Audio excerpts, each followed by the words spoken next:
Hey, District 62, this is Dwayne Smith, and I want to invite you all out to the District 62 Fall Conference. I'll be talking about coming from a situation where I was quiet and shy, would not speak very much at all, and now I speak a lot of times.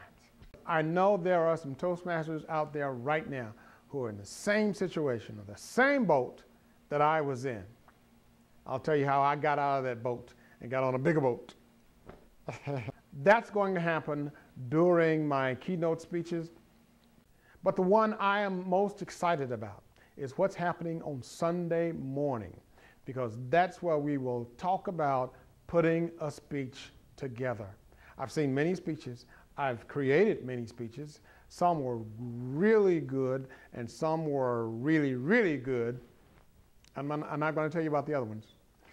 But I know how to write a bad speech, and I know how to write a good speech. And I'm going to talk about writing the good speech, give you some tips and some ideas that will help you to get started and create that next great speech, your great speech. We'll see you in Battle Creek, Michigan.